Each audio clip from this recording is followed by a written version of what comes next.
नमस्कार दोस्तों, आज मैं बात करूंगा टिकटॉक का रेटिंग फिर से इंक्रीज होके हो गया है 4.4 रेटिंग। एंड आशीष चंचलानी ने बोला है कुछ एक इंटरव्यू में कैरी मिनाटी के बारे में, वो मैं बताऊंगा। और Bhuvan Bam finally on the TV.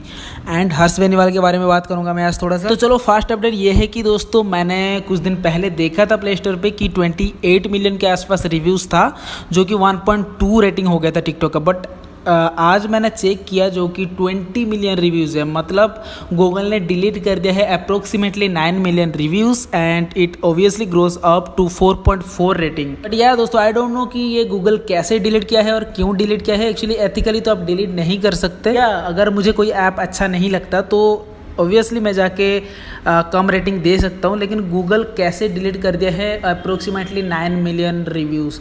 So please यार, अगर आप लोगों को पता है इसके बारे में कुछ ज़्यादा न्यूज़ है तो प्लीज़ आप लोग कमेंट करके बता सकते हो मुझे। तो नेक्स्ट अपडेट ये है कि आशीष चंचलानी का एक आज इंटरव्यू आया है जो पिंक विला के साथ उन्होंने की थी। उसमें बहुत सारी बातें उन्होंने क्लियर की है, जैसे कि बहुत सारे लोग उनको कमेंट कर रहे थे कि जैसे आप लोगों को, सभी लोगों को पता होगा कि कैरी मिनाटी ने क्रॉस कर चुका है ऑलरेडी आशीष चंचलानी को। तो लोग कह रहे हैं कि ये जेलसी है आपको या फिर समथिंग लाइक दैट। उन्होंने क्लियर कर ही दिया है ऑलरेडी, आप लोग देख सकते हो। ये वीडियो पूरा क्लियर किया है उन्होंने इस वीडियो में। People were like thinking कि आशीष को jealousy हुई है, but let me tell you, Carrie is my bro, and I'm really happy for him. The subscribers he gained, and my view is, when I went through a lot of mental stress and personal things happening in life, and then being able to create content for the public, not being in the right state. I think that is one of the most difficult moments of my life. See, I'm going to be very honest. Both are my really good friends. Like, they are genuine gems. छोटा भाई है, carry मेरा, बीबी मेरा भाई है. But if I had to, the only reason is because I am much more closer to him and I've met him before the other. So next update ये है कि finally Bhuvan Bam on the TV CNN news 18 channel पे उन्होंने interview किया है। आज मैं आपको क्लिप चला के दिखा देता हूँ। एक्चुअली उसमें उन्होंने यही बात की है कि उनका जो लेटेस्ट एपिसोड आया है टिकटॉक्स एपिसोड 3, उसमें उन्होंने जाके ग्राउंड लेवल पे लोगों को दिक्कत हो रही है उनके बारे में बहुत सारी बातें की है, जो आप लोगों को नहीं पता होगा। ये मैंने प्रीवियस वीडियो में मेंशन किया था, ये इंटरव्यू आप देख सकते हो। I spoke to popular YouTuber Bhuvan Bam, who usually has stars like SRK on his show Teeter Talks, but in the time of Corona, he's connected with some people who are stars in their own right to bring their plight to the forefront. These workers are definitely more essential than our stars. Take a look. तो दीदी, जो आपकी society है, हाँ, जहाँ आप काम करते हो, आप कितने घरों में काम करते हो? वहाँ 5 घरों में। 5 घरों में। ऐसे वो लोग फोन भी नहीं करता है, कोई कोई तो मदद फिर भी किया। Joining me today is very popular YouTuber Bhuvan Bam, and on his latest episode of his new show, he is talking to not yet another celebrity, because he's had Shah Rukh Khan on the show, he's had many stars on the show, but he's actually talking to frontline workers. Hi Bhuvan. Hi Shilpa, how are you? I'm doing very well. First of all, how's lockdown treating you? I think we're all in the same boat. it's I don't know why, but it is tiring now. It's tiring. I think you're in a more popular boat than mine. How is the popular boat doing? What are all the popular kids up to? Popular kids are up to nothing. They are sharing the kind of food they're missing, the pizzas and the coffees, fancy coffees they're missing. I'm just looking at them and I'm wondering why. I mean, that's so weird. You are not keeping it so light. You have been talking to frontline workers on your new show. Yeah. So tell me about that. Tell me about this initiative of yours, and what do you hope to achieve by this conversation? I think it all began with me watching news, and every day we are reading how the migrants and how the labor class is suffering due to the lockdown and how they are walking to their homes. I wanted to, because I thought, see, it's weird how we have failed as a society. Even like a middle class man keeps on cribbing. A middle class person keeps on cribbing about how he is he doesn't have any power. He's clueless. He can't help others. But the main motive of creating this episode, the main motive of shooting with them, was to show these people that you need to just stay connected with the immediate people working for you.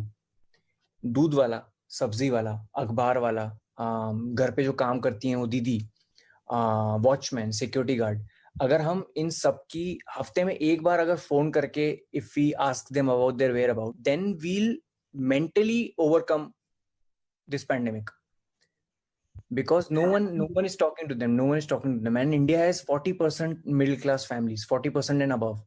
If imagine 40% people start even caring about each other, not financially, even picking up their phones and calling them up and asking about their health and how they are putting up, that will make a lot of difference. So that's why I wanted to do this, to show all the people and the middle class households that even we have the power to do. तो या खाली CNN news 18 नहीं, उन्होंने आज ये Instagram post किया है, जैसे कि वो NDTV पे आने वाले हैं आज 7:30 बजे, तो मैं वीडियो पहले ही शूट कर रहा हूँ, तो नेक्स्ट अपडेट जो भी होगा मैं कल आपको दे दूंगा, तो प्लीज़ सब्सक्राइब करके रख लेना चैनल को। नेक्स्ट अपडेट ये है कि फाइनली हर्ष बेनीवाल ने कंप्लीट कर चुका है 9 मिलियन सब्सक्राइबर, तो उन्होंने अपने रिएक्शन दिया है उसके ऊपर, आप लोग देख सकते हैं ये वीडियो।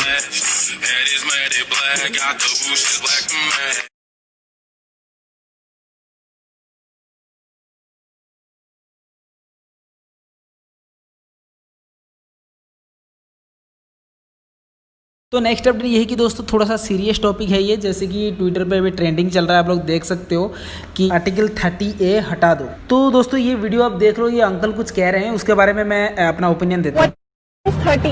30A भारत के संविधान में एक ऐसी धारा है,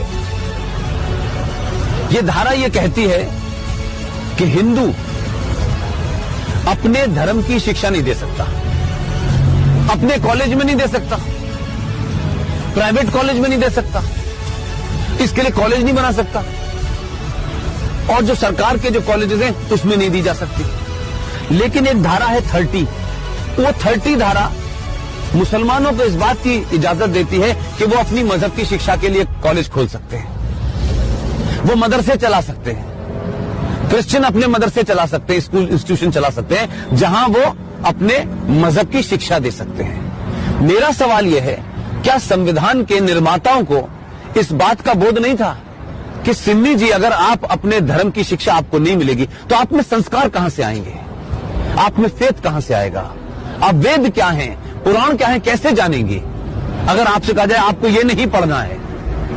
और भारत में एक ऐसी सिविलाइजेशन जिसके 5000 साल का जो रिटन डॉक्यूमेंटेशन है, उसमें भारत का कोई भी आप दौर देख लें, कभी भारत की सनातन संस्कृति के मानने वालों ने दुनिया के किसी देश पे हमला नहीं किया। देखो यार, अगर सच कहूँ तो इसके बारे में मुझे ज़्यादा नॉलेज है नहीं, स्टिल मैंने थोड़ा सा रिसर्च किया है, जो मुझे पता चला है मैं आपको बता देता हूँ कि एक्चुअली ये अंकल जी जो कह रहे हैं कि हमारे स्कूल में जो रेस्ट्रिक्शन है गीता रामायण पढ़ाने के लिए, वो आर्टिकल 30A के अंदर आता है, तो ये होना नहीं चाहिए, इसलिए 30A को हटा दो। एक्चुअली अगर मैंने रिसर्च किया है, आप लोग को स्क्रीनशॉट दिखा देता हूँ, उन्होंने ये कहा कि एक्चुअली 30A जो आर्टिकल है ऐसे कुछ है ही नहीं हमारे इंडियन कॉन्स्टिट्यूशन में, ऐसे कुछ आर्टिकल है ही नहीं। जो तीनों आर्टिकल है 31, 31A और 2, वो पढ़ लिया ना दोस्तों। एक्चुअली समझाने में थोड़ा टाइम लगेगा, अब लोग प्लीज़ यार मुझे कमेंट करके बता दो अगर आप लोगों को ज़्यादा कुछ समझ में आया तो। अगर आप लोग बोलोगे तो इस टॉपिक में मैं बाद में वीडियो बना दूंगा। तो देखो यार 2020 ऐसे ही हमारी ले रखी है। अभी एक सैड न्यूज़ है मेरे पास, स्क्रीनशॉट देख सकते हो। बांग्लादेश में हॉस्पिटल फायर में 5 कोरोना वायरस के पॉजिटिव जो पेशेंट थे उनकी डेथ हो गई। तो प्लीज़ यार आप लोग घर से बाहर मत निकालना। 1,60,000 से भी ज़्यादा केस हो चुका है इंडिया में अभी कोरोना के। तो या अगर आप लोग बोनस टिप के कुछ जानना चाहते हो मैं बता देता हूँ आपको। अगर आप लोगों ने पाताल लोक देख लिया है तो प्लीज़ यार बेताल देख लो, नेटफ्लिक्स में अवेलेबल है। It was literally beast. So see you tomorrow.